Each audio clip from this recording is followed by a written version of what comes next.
Have you ever wondered why the euro was created? Was it just about making travel easier and boosting trade? Or was there something more, a hidden agenda, a power play between two European giants? Today, we're diving deep into a fascinating theory that the euro was a cage France designed for Germany. But in a twist of irony, France ended up trapping itself inside. Let's rewind to the late 1980s. The Berlin Wall is about to fall, and Germany is on the brink of reunification.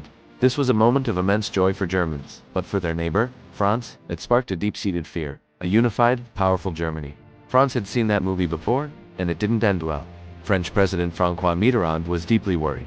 He saw a resurgent Germany, with its mighty Deutschmark, dominating Europe economically and eventually, politically.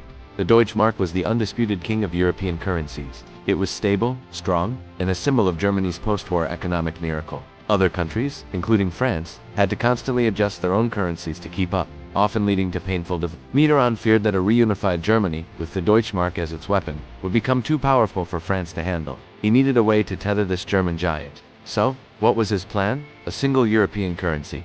The idea was simple but brilliant. If Germany gave up its beloved Deutschmark for a new currency, the euro, it would essentially be giving up its most powerful economic tool. Germany's monetary policy would no longer be decided in Frankfurt alone, but by a new European central bank, where France would have a major say. It was a clever plan to dilute German power, to lock Germany into a European structure it couldn't dominate, a golden cage, if you will.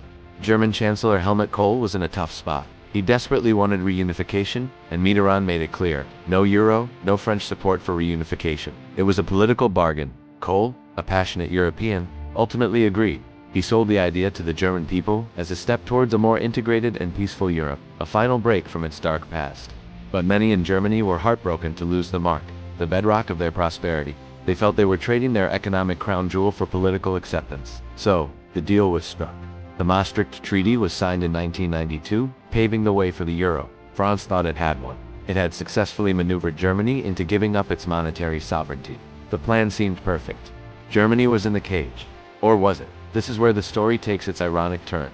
The architects of the euro, especially the French, envisioned a system where political considerations would balance out strict economic rules. But Germany, with its deep-seated fear of inflation, insisted on building the euro on a foundation of German-style discipline. The new European Central Bank, or ECB, was modeled after Germany's own Bundesbank, with a single, overriding mandate: price stability. Strict rules on government debt and deficits, known as the Stability and Growth Pact, were also put in place. In the early years of the euro, things seemed to be going well. But France soon realized the cage it had built had some very German-looking bars. The one-size-fits-all monetary policy of the ECB, designed to keep inflation low across the entire eurozone, didn't always fit France's economic needs. While Germany was undertaking painful but necessary labor market and welfare reforms in the early 2000s, becoming hyper-competitive, France struggled to adapt. Germany thrived inside the euro cage.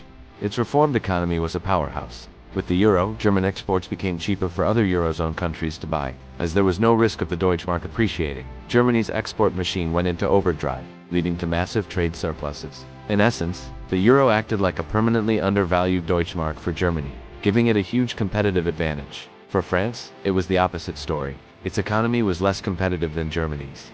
Before the euro, France could devalue the franc to boost its exports and regain competitiveness. But inside the euro cage, that option was gone. The euro was too strong for the French economy, making its goods more expensive and hurting its exports. France started running persistent trade deficits, especially with Germany. The very tool designed to restrain Germany was now amplifying its economic dominance. The 2008 financial crisis and the subsequent eurozone debt crisis laid this dynamic bare. When countries like Greece, Portugal, and Spain got into trouble, the German-inspired rules of the eurozone demanded austerity, spending cuts and tax hikes. This was the German medicine for economic problems. France, which traditionally favored government spending to stimulate the economy, found its hands tied. It was locked into a system that demanded a German approach, an approach that was often politically and socially difficult to implement in France. France found itself in a frustrating position. It couldn't devalue its currency. It couldn't use its central bank to print money and stimulate the economy. And it was constantly being lectured by Germany and other northern European countries to get its public finances in order and reform its economy. The cage France had built to contain German power had become its own prison, forcing it to play by German rules. So, what started as a brilliant French geopolitical strategy to contain Germany backfired spectacularly. France wanted to share power, but in the end, it was Germany's economic philosophy that became the law of the land in the eurozone. Germany, the intended captive, found itself more comfortable and powerful inside the cage than anyone could have imagined. France, the clever architect, found itself constrained and struggling to adapt. This story is a powerful lesson in unintended consequences. It shows how even the most carefully laid plans in politics and economics can have surprising and ironic outcomes. The creation of the euro wasn't just an economic project.